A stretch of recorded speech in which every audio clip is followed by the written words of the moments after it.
gas? Is it A, kittens, B, dogs, or C, lap mice that try to take over the world? All right, Morbo. Yes, If you could eat any celebrity, who would it be? You're kidding. You're going to ask me that on a family show? And say how I would consume William Shatner.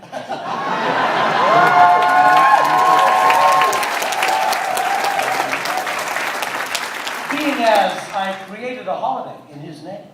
How many people here have heard of International Talk Like William Shatner Day? I created International Talk Like William Shatner. Check it out on YouTube, it's fantastic. Check it out on YouTube. It was 2 days before Mr. Shatner's birthday, and I call him Mr. Shatner because I haven't met him. I don't get to call it. I don't call any celebrity by their first name unless I get P.S. Hey, now. So, my friend Bill Bigger, who used to produce promos with all of us back at WB in the heyday of Animaniacs and Pinky and the Brain, I was giving him a lift to the airport. And we had batted around this idea of International Talk Like William Shatner Day off of me just saying, talk like a pirate day. Anybody can do that. We should create International Talk Like William Shatner Day. He said, dude, that's a great idea, and blah, blah. So finally, I'm driving him to the airport, and he just takes my camera off the floor, and he just puts it in video and goes, tell people how to do William Shatner.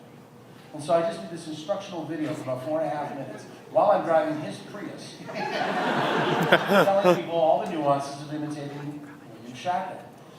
He throws it up on YouTube, and it gets, 10 hits in the first hour, et cetera, et cetera. But then he sends it to Harry Knowles at Ain't It Cool News. And Harry falls in love with it and throws it up on Ain't It Cool News. The Brain declares March 22nd International Talk Like William Shatner. So it goes from 10 hits in the first couple of hours to all of a sudden 30,000 hits. And the next year, I was doing a table read of Futurama, and Kevin Pollak was in the audience. And I grabbed Kevin and I go, you know what, it's 3 days till Shatner's birthday. You do the best Shatner. Let's go outside and improv a little, talk like Shatner thing. So we take all the my dad says, things off the internet. We pick the 5 funniest, and the show had not premiered yet, so we just do our best Shatners of him doing the dirtiest shit my dad says quotes. And that went to 25,000 hits. This year, and I never got a publicist for it or anything, it just took on a life of its own. This year, the day before his birthday, William Shatner put on his Twitter account, tomorrow is International Talk Like Me Day. Who am I supposed to talk like? And I got the biggest thrill from that because it meant that it made it out into the culture and made it all the way to William Shatner. And now it's his holiday and he can have it. And so every March 22nd, talk like William Shatner, ladies and gentlemen. That's Bill's birthday. I gotta interject just a quick little sidebar backstage note for you guys. This is a true story. William Shatner lives 2 doors down from me and thinks I'm Gene Simmons of Kiss. I kid you not, he thinks I'm Gene Simmons, and I had an encounter with him. The first encounter I ever had, this will only take 30 seconds, and it's all true. I was getting my mail, he pulled up behind me, I had not met him yet. I heard the window of his car go down, I heard this voice go, Gene. And I didn't turn around because my name isn't Gene. So he says it again, he goes, Gene.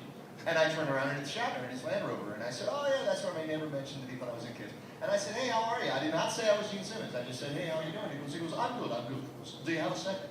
And I said, yeah. And I came over to his car. And he goes, I'm good. And I go, yes, I assumed that. and he goes, listen, he goes, there's something I need to know. And I said, okay, what is it? He goes, guys, word for word, this is what he said. He goes, when you go out on the concert tour, there must be brawls like crazy. Now, nobody has said brawls like crazy except Frank Sinatra in 1962. So the fact that he said there must be brawls like crazy, and he was so sincere about it. And I looked at him, and I'm thinking, what do I do with this? And I went, yeah. I go, yeah, there's a lot of girls, And I kid you guys not, he stared at me for about 8 seconds straight, which doesn't seem like a long time when you're this close to somebody who's just looking at you like. And after about 8 seconds, he went, God, that's hot. Absolutely true story.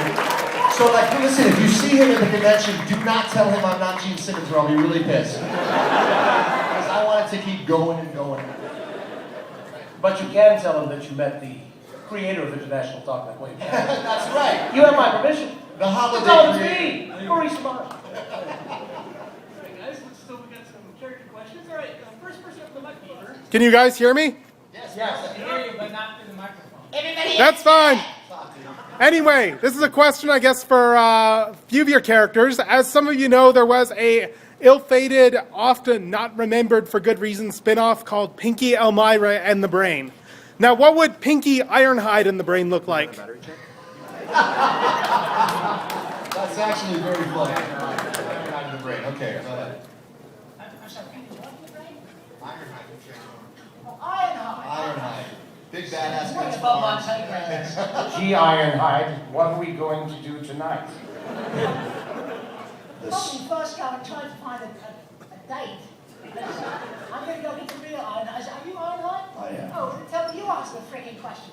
Well, the first thing we're going to do is kill this mouse. The second thing we're going to do is invade Calgary and save the world for Sam in the Cube. Get out quickly, Optimus!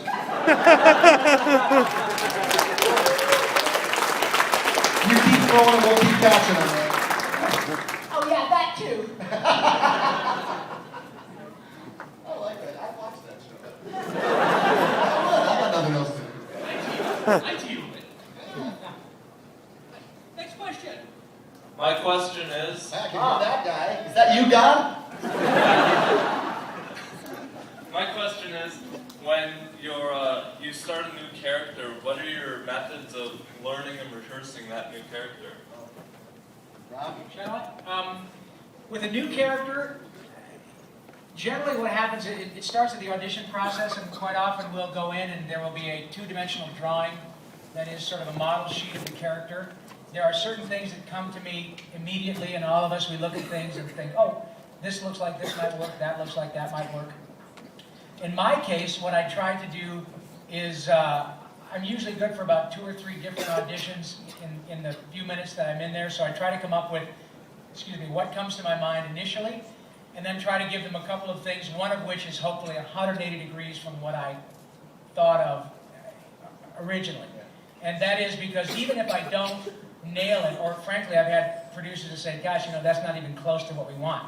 But you were thinking on your feet, and that old axiom with respect to auditioning is that you're kind of auditioning for everything those casting people ever cast.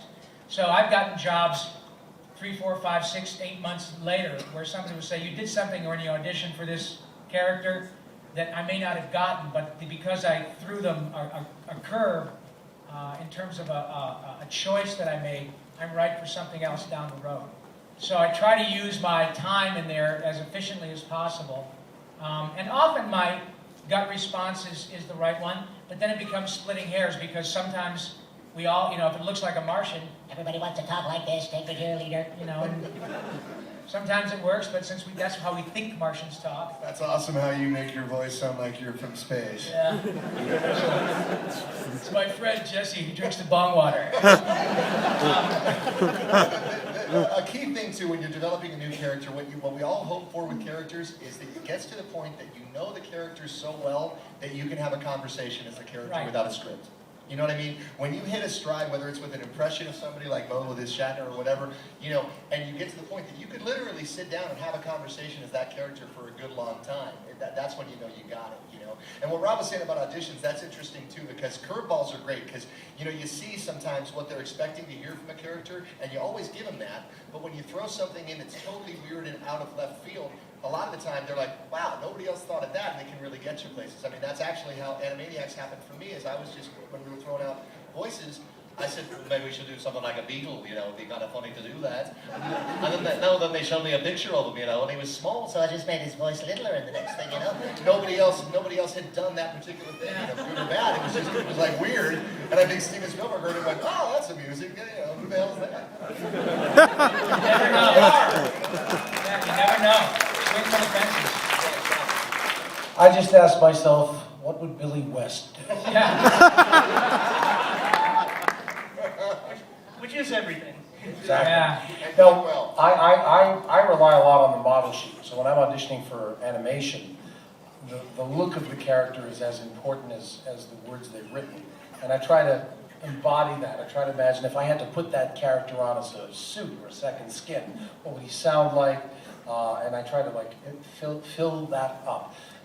With Brain, when they showed me the model sheet on Brain, I'd been known in the business as International Orson Welles Day. yeah. Phil Proctor from the Fireside Theater gave me this tape in 1984, New Year's Eve 1984, in fact. It contained this Orson Welles outtake tape, and I learned it, and I parroted it, and I do it backwards, and It's heavenly. and it's a great session of Orson just kind of losing it in this frozen peas commercial for England. And Fantastic. no, they don't. You guys want to hear? Yeah! Yeah! You know, check this out. It's Orson Welles doing voiceovers for a peas commercial. Frozen peas. And it goes something like this. After you've heard this, you don't need to see the commercial because this is even better. Go on. We know a remote farm in Lincolnshire where Mrs. Buckley lives. Every July, peas grow there. We're not even in the fields, you see. Oh, no, we're not. We're talking about them growing, and she's picked them. I don't understand you then. What must be over for July? When we get out of the snowy field. But I was out. We were onto a can of peas, a big dish of peas when I said July. You are? Yes, always. I'm always past that. That's about what I said July. Could you emphasize a bit in July? Why, that doesn't make any sense. Sorry, there's no known way of saying an English sentence in which you begin a sentence with in and emphasize it. Get me a jury and show me how you can say in July and I'll go down on you. It's just idiotic, if you'll forgive me for my saying so. That's just stupid. In July. Love to know how you emphasize in July. Impossible. Meaningless. Also, I think all they were thinking about was they didn't want, he isn't thinking. Also, could you do just one last one? It was my fault. I said in July. If you could leave every July. You didn't say it, he said it. Your friend. Every July? No, you don't really mean every July. That's bad copy. It's in July. Of course it's every July.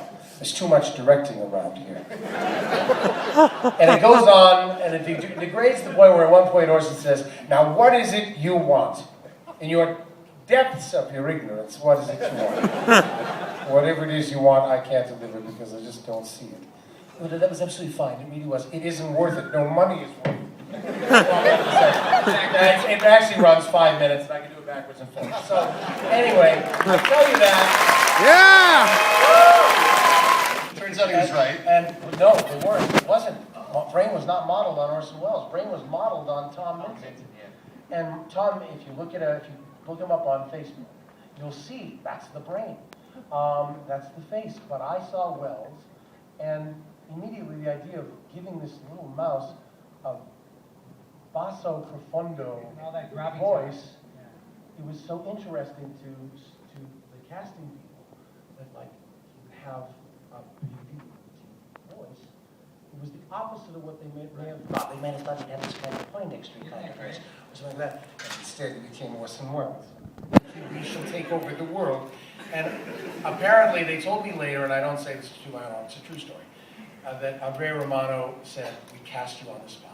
It was like, we didn't think of it. We didn't see Orson Welles there. But I'm lucky that my, unique, way of looking at things, which is through a prism of me, I just thought, well, this is for me. And it's interesting because that's what we call owning the character. Well, that was the first and maybe only time where I actually walked in and went, well, I own this thing. And ownership of the character, if you're if you study acting or voice acting, that's what you must do. You must own the character. So by default, I owned the character, even though I was totally mistaken in doing so. And yet somehow or another, the universe ended up giving it to me. It's like, so that's that's kind of my process. But definitely, I try to inhabit the character off the model sheet. Absolutely. Hi guys, thank you for coming down to Calgary. I had a quick question for you. To actually do the frozen pea skit, Maurice, Maurice. So now I'm just asking another question on the spot.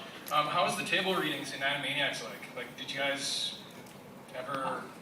Well, we would read it down. We only table read the movie. Yeah. Other than that, we would do a rehearsal just for us. Yeah. We'd read it down, and they'd record the rehearsal. But we never had structured table readings a la The Simpsons or on Futurama, where we have at least 40 to 50 guests, because we want to have an audience. We want to hear where the laughs are, and that can only happen with people who are surprised by the copy. So we didn't really table read the show, but we did get a feel for it as we went along, and it was. I was always glad we got to do those rehearsals. That's my agent, by the way. I haven't had a job for 6 months. I'm working on it, Shecky. No, the Animaniacs things, there was, like I said, no table read as such, but I'll tell you what, I've said this 1,000 times, I pay a lot of money for the outtakes. Oh my God. And virtually any show in which we work, we work with so many gifted people, so many facile folks, and the senses of humor and the stuff that's flying all over the place are absolutely gold. And quite of them, of course, often they're a little too vile for public consumption, but they are nonetheless incredibly funny. And often, sometimes the things end up in some of these DVD extras, and they're funny too. But the process is just an absolute joy. No, you know what's amazing is what he was talking about too. We all like to go off a little bit and get crazy and ad-lib and have fun, and there's a lot of that goes on. But what's really weird is moments, and you guys I'm sure have had these too. Rob and I were working on a show called The Tick a long time ago. Yeah! What was on that show too? Yeah, Maurice was the mad bomber with bombs at midnight. Evil midnight bomber. What bombs at midnight? Yeah, baby, yeah! Also the deadly bulb. Who's that? The shark character? Oh God, I love the shark. Yeah. Kirk Douglas. Hello, Thorin. Whatever it was great. I just spent the whole show going, I don't think that's a good idea, Tick. Well, we were doing this one episode where the Tick got lost or something like that. Nobody could find the Tick, and all the other people went out looking for the Tick, right? And I was playing a character called the Sewer Urchin. And, yeah, right? I know, exactly. And that was another weird one, because when I auditioned for it, it said he's kind of whatever he was, and I said, I was just thinking about Rain Man that day, and I'm like, yeah, definitely gotta find the Tick, yeah. It was so weird, again, that they were like, oh, that's funny. Nobody else was stupid enough to think of that. So the line in the script, okay, was the sewer urchin went under the water to look for the Tick, because he's under the water, and he came up and they said, sewer urchin, you have any luck? And he goes, I didn't find the Tick, but I found this TV set, right? And I thought, okay, that's whatever it is. And as we're doing the read and we're recording it, I changed it. And I went, yeah, didn't find the Tick, but I found this beautiful pie. Okay? Right? And it got a laugh in the room, and it was, it's funny, right? Well, I kid you not. A year and a half later, I'm walking through Westwood, California, which is a college town, UCLA, and I walk by somebody wearing a Tick t-shirt that's got a picture of the sewer urchin holding a pie, and it says, no, but I found this beautiful pie. Exactly. It's like you make stuff up and it becomes part of vernacular, and that's another beauty part of the gig, yeah. Great. You've done your my childhood, so Thanks for thank watching. you. Thanks for putting braces on my kid's teeth. No problem. Anyway, if I could ask Pinky and the Brain a question. Pinky and then similarly the Brain. You guys live in really close quarters. Is there any part of your morning routine that really gets on your nerves? Yes, when Pinky butters his feet. It's not really butter, it's parquet. Butter. Yes, there is something I find quite disturbing. You see, Brain is fairly hirsute. Now, for those of you who don't know what that means hairy. Consequently, Brain has this ritual every bleeding morning where he has to wax his back. No, you have to wax. Well, that's what I'm talking about. I have to, because I'm stupid, I know so, it says so on my driver's license. So it is incumbent upon me to wax his back. And since I've been so good at it, I now have a job at the Rewax Your Back store. thought that was blasphemy. No. And I hate sharing my food pellets. Hi, this is a question for all of you. That guy has the highest voice I've ever heard of. How many times when you answer the phone does somebody say, "Is your mom home?" Unfortunately, I'm positively female, so Are you working in voice at all? Are you working? I want to. I've been. This is actually the question. For someone who is throwing themselves aimlessly at the voice acting door, what is the key to get it open? Ah, that's great. How much you got on you? I think you have a wonderful, Excellent. and unique voice, and just keep giving them you until you use what they want. Are you, darling? Are you an actor? I've been in drama since elementary. Good. Oh, good. Do you live your life in drama like a lot of people? Because I do. Like my ex. You're talking about the classes. I thought you meant you were just a very dramatic person. No. I'll tell you this. It took me a year from my first audition to my first job. It takes all of us that long. Yeah. I would just say, don't be discouraged. Just keep going up to that voiceover door, keep delivering auditions, and work begets work. You will get a job. You'll probably get a job playing a little kid, because that's where your voice is. Right. But you know what? You do it really, really well. I mean, my ears perked up as soon as I heard Oh you. yeah, you've got such a You've got something interesting that's gift. engaging and interesting. Don't give up on yourself. Yeah. And just keep knocking on that door. It'll open. And once the first job comes, the next job comes easier. Yeah, Easier, and if you- easier. Before you know it, you're the go-to gal for the little kid voice. So don't give up. No. And you know what's funny? I said in the earlier thing, the earlier panel that we did, people ask us all the time if you need to do 1 million voices to have a career in voiceover. And while that's helpful and it's great if you can do that, I always say you only really need to do one, as long as it's really cool and interesting, and yours is. So it's like definitely, I mean, if you can do more than what you're doing, maybe you're talking like this in your spare time. I don't know. I don't know what you got going in your personal life, but the point is that you have a sound right there that is marketable. Just keep studying the craft of acting, because voiceover is, people think it's about reading and having a great voice. It's acting. It's acting. We just don't have to wait for hair lighting and makeup, but it is Well, I have to acting. wait for hair, but that's all right.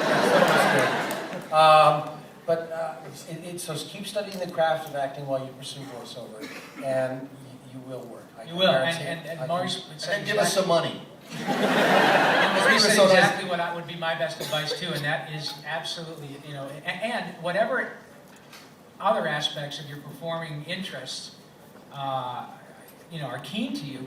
If you're a singer, sing. If you're a dancer, dance. All of that stuff really, really comes into being comfortable in your own skin, which ultimately will reflect in the choices you make as a voice actor.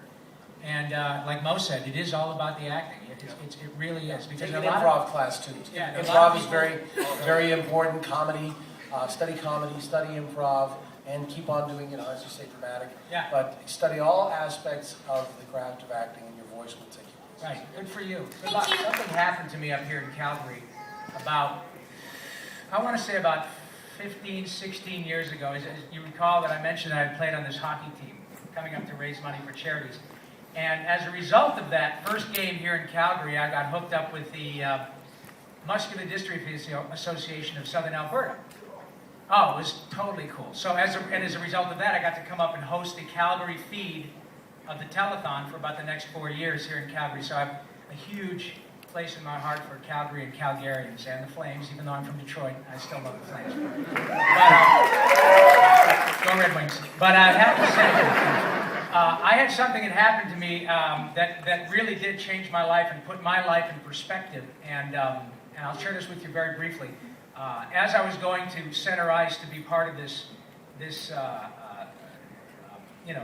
shindig here at the Calgary Saddledome that was geared around making money for the for MDA of Southern Alberta, I was told by one of the folks organizing it, said, now, at the time I was doing Ninja Turtles, and I did Raphael for 8 or 9 years and 100 and some odd episodes.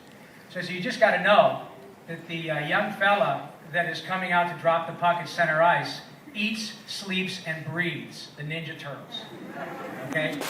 So, of course, they brought this little gentleman out. He was, I think, about 5 or 6, maybe younger at the time. And he was dressed from head to foot in turtleabilia. And I lost it. I really did, because it put in perspective how much it meant how much cartoons and animation mean to people, whether it's Morbo or Wacko or Raphael or Bart Simpson. They really do mean a lot to a lot of people. And we live very kind of anonymous lives. We do our recordings, we do our bit. But then when you get a chance to come and meet these people face to face, we cannot tell you how much it means to us. And we have these stories about the effect, the positive effect that smiling and laughing and animation has had on people in some pretty despicable circumstances. So to make a long story short, I met this young fella. His name was Chad Gazzola. And I didn't have anything to give him, but I did have my Ninja Turtle jacket. So I signed my jacket to Chad. I gave him the jacket, and we kept in touch. Ultimately, if you thought he got me at that time, he really got me, because I got a call from his mom. He was getting ready to have some surgery, and said he will not go in to have the surgery unless he takes that goddamn Ninja Turtle jacket with him. So they sterilized the jacket, put it in a plastic bag, and Chaz went in and had the surgery. Now, the reason I'm telling you this is because from what I gathered, from what I learned, Chad, who remains a friend, was not supposed to live much longer than, I don't know, 10, 12, 14 years old. Chad Gazzola is sitting right there.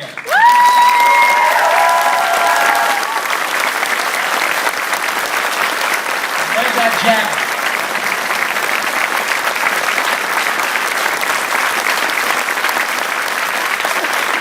You tell me it's just cartoons. How you doing, buddy? Well, thank you for indulging Chad and his lovely sister Chad and me. I really appreciate that, because that encapsulated to me what a profound effect these things have on people. And we all, I'm not here to proselytize, but truly, if you do a mitzvah, you can do so many things for people that changes their lives, and you never know that bringing a smile to somebody's face, what sort of ripple or butterfly effect it's going to have. So the great thing about all this is, as we all know, laughter truly is the best medicine, and the coolest thing is you can't OD and the refills are free. All